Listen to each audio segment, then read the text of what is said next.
Anshu kitchen and గార్డెన్కి స్వాగతం సుస్వాగతం. ఈరోజు నేను ఇంట్లో హెల్తీగా బ్రేక్ఫాస్ట్ రెడీ చేసుకున్నాను. ఇది నా కోసం కాదు, మా అబ్బాయి కోసం తయారు చేశాను.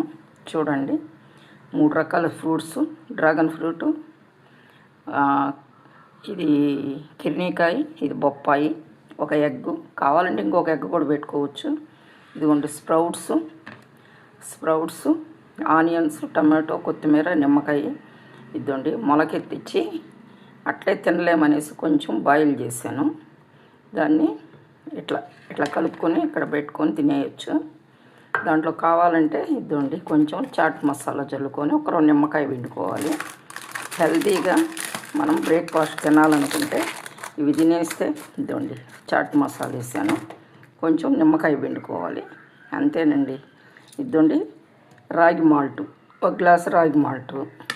ఈ రాగి మాల్టు దీంట్లో చాలా రకాలు వేసాను. బాదం, జీడిపప్పు, పిస్తా, తర్వాత పుచ్చగింజలు, దోస గింజలు, అవిసె గింజలు, నువ్వులు, వేరుశనగపప్పు, మినప్పప్పు అన్నీ వేసి వేయించి, రాగులు, తర్వాత వచ్చి మిల్లెట్స్ అన్నీ వేసి వేయించి పౌడర్ చేసి గంజిలాగా కాసి పాలు పోసాను. కావాలంటే బెల్లం వేసుకోవచ్చు, సాల్ట్ వేసుకోవచ్చు, ఏదైనా వేసుకొని తాగొచ్చు. హెల్తీ బ్రేక్ఫాస్ట్ రెడీ అయిపోయింది. మనం వెయిట్ తగ్గాలనుకున్నా, మనకు అన్నీ అందాలనుకున్న, ప్రోటీన్, కార్బోహైడ్రేట్స్ అన్నీ అందాలనుకున్న ఈ బ్రేక్ఫాస్ట్ తింటే మనకు పొట్ట బాగా హెల్తీగా ఉంటుంది. ఆయిల్ లేకుండా హెల్తీ